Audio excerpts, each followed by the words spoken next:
make is this.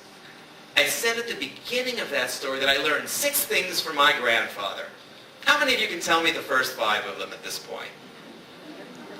No one? But those were important lessons I learned from my grandfather. Hey, I took the time to put them in PowerPoint, and I read them to you. And no audience yet has ever been able to do it.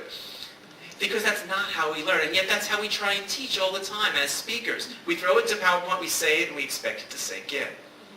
But let's look at that 6th point. How many of you remember what the 6th point was? I'm seeing hands, I'm seeing nodding from almost everyone. Let's all say it together. Make sure your message is understood. So I was right that that one did sink in. So why? What was different about the 6th one? What did I do differently that made that one sink in differently than the first 5? The story. I told a story. Wow, you guys are good. I was hoping someone would raise their hand. I told a story, and that's the power of story. If you remember just one of my 10 key points from today, let it be this one. Never underestimate the power of story. Nothing will make a message stay in someone's mind more effectively than a well-told story, especially if there's a really good lesson associated with it.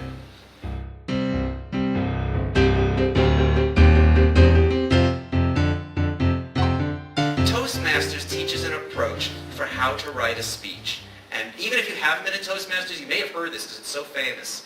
It starts, tell them what you've got to tell them what you're going to tell them, and it ends with, how many of you know this? Tell them what you told them. And that is a really great formula for an okay speech. And nothing against Toastmasters, because if you're new to speaking in front of groups, if you can do an okay speech, I give you full credit. It's not the easiest thing in the world to do. But if you watch people who move forward in Toastmasters and go on to the competitions, once you know the rules, then you start to break them. And that's one of the first rules they break because it's not an exciting way to draw in an audience. So when I'm working with my coaching clients, I teach them a 4-step process right from the beginning that you can use at any level, because I still use it today. And it goes like this. The 4 steps are the capture, the transition, the body, and the capper. So let's start with what's involved in the capture. The capture says grab their attention with something interesting but relevant. So in today's program, I did that by telling the story of my grandfather. Initially, it might have been, where is he going with this story? It's entertaining, but I don't quite get it. But by the end of the story, it was clear it was about someone who didn't make their message get understood, which is relevant. The second thing I did was the transition.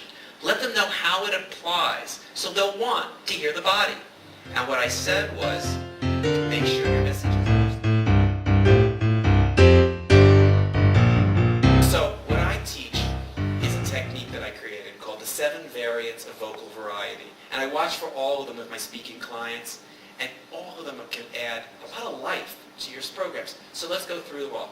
The first one is volume. I can talk louder, I can talk softer. And I should vary that within a speech to make certain points more poignant, to really show joy at some points, to make it effective. Change your volume.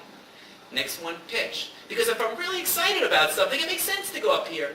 And it also makes more sense to come down here at the point where my grandfather's feelings were being hurt. So use pitch. Speed. You don't want to go faster than your audience can understand. And if I'm talking to you, it may be totally appropriate to speak at this speed. Not that I wouldn't speak faster for you. I understand for you, you might want to go faster. But for you, it might make more sense. You can vary it like that. That was an extreme case. But going a little faster in some places and then slowing down to make a point is reasonable. And that gives you variety. Number 4, break points. Because nothing will make a stronger impression than using silence carefully. Notice how I took those breaks in those couple of places, and so heads come up like, what? Because it looked like there was something important if I was willing to have a break point. Big space up here, space and dead time seems.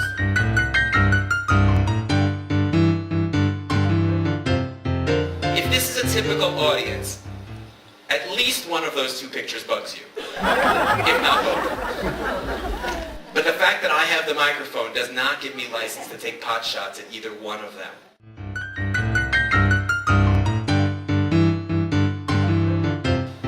And the bragging. You know, last week I was giving a speech on the south of France, and Princess Margaret and Sly Stallone were there, and afterwards we went out for champagne and caviar, and I realized I was wearing last year's tuxedo. I've just impressed myself and nobody else. Because that doesn't serve anything. Being up here isn't about me. It's about the message that I'm trying to get across to you. And if I do it well, then I'll come across well. So I shouldn't have to build myself up in the process. So watch out for things that border on bragging. 5 different ways you could potentially alienate your audience. Key point number 5. There it goes. Speak at your audience's level of experience. And that doesn't mean talk down to them. It just means be aware of the differences in your audience so that you don't leave people out. A couple of different ways. Vocabulary. Being up here doesn't give me a chance to show off the SAT words that I know. I mean, sure, I could pontificate and obfuscate what I orate, but not without nullification and denigration of my message, you know what I'm saying? Because I wouldn't without a thesaurus. So just speak to people the way you would speak to people.